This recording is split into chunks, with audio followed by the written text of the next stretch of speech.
অনেক দম্পতি আমাকে প্রশ্ন করে থাকেন যে সহবাসের সময় কোন কোন বিষয়গুলোকে আসলে নজর দিতে হবে বা কোন কোন বিষয়গুলো করা ঠিক হবে না, বিশেষ করে পুরুষদের ক্ষেত্রে।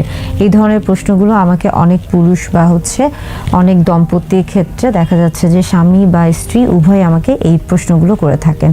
মূলত সেই প্রশ্নের উত্তরই দেওয়ার চেষ্টা করছি।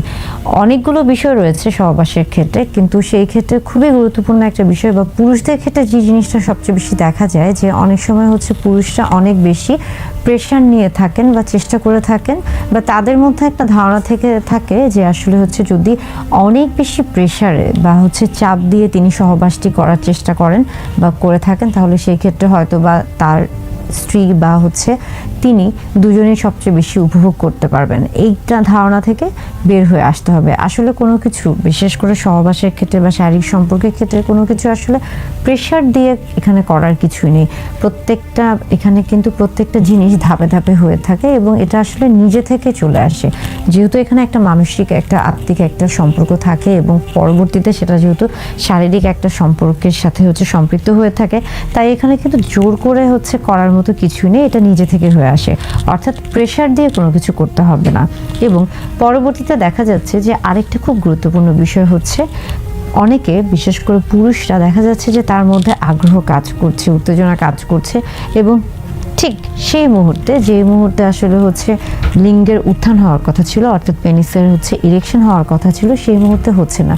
তখন অনেক পুরুষই বা অনেক স্বামী সেই সময় জোর করে নিজে থেকে হাত দিয়ে দেখা যাচ্ছে যে পেনিসে অনেক সময় একটা স্ট্রেচ করে থাকে বা কিছুটা পেনিসকে বা পুরুষ লিঙ্গকে কিছুটা ঝাঁকানোর চেষ্টা করে থাকেন, যেন খুব সহজে ইরেকশনটা হয়ে থাকে।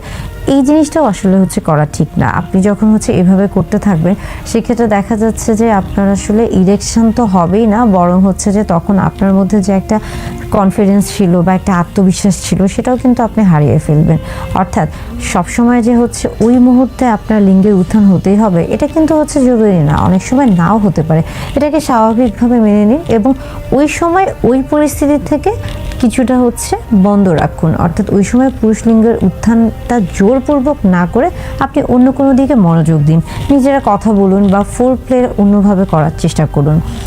এর পাশাপাশি আরেকটা খুব গুরুত্বপূর্ণ বিষয় বলা হয়ে থাকছে যে হ্যান্ড প্র্যাকটিস। অনেকে মনে করে থাকেন যে তিনি যদি আসলে তাদের সহবাসের সময়, অর্থাৎ স্বামী স্ত্রী সহবাসের সময় তিনি যদি মাস্টারবেট করে থাকেন বা হস্তমৈথুন করে থাকেন, সেই ক্ষেত্রে হয়তো বা অনেক বেশি যৌন তৃপ্তি পাওয়াটা সম্ভব হয়ে থাকে।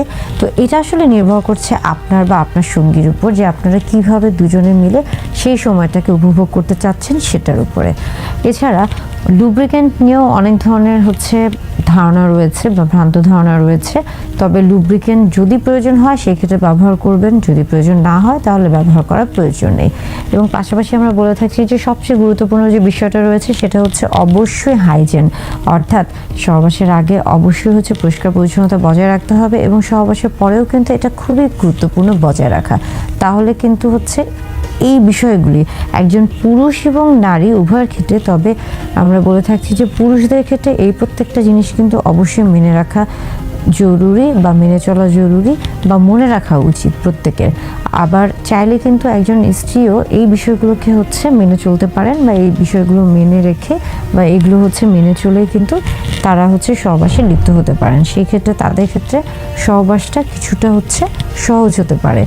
আর এই বিষয়গুলোকে যদি গুরুত্ব না দিয়ে থাকেন কিংবা এই বিষয়গুলোকে যদি বেশি প্রাধান্য দিয়ে থাকেন, অর্থাৎ হয়তো বা আপনি জোরপূর্বক লিঙ্গের উত্থান করার চেষ্টা করছেন কিংবা আপনার হয়তো বা ওই সময় লিঙ্গ উত্থান হচ্ছে না, কিন্তু আপনি চেষ্টা করছেন যে লুব্রিকেন্ট দিয়ে বা অন্য কোনোভাবে সেটা করার, সেক্ষেত্রে কিন্তু দেখা যাচ্ছে যে সর্বোচ্চ যৌন তৃপ্তিটা পাওয়া খুব একটা সম্ভব হবে না।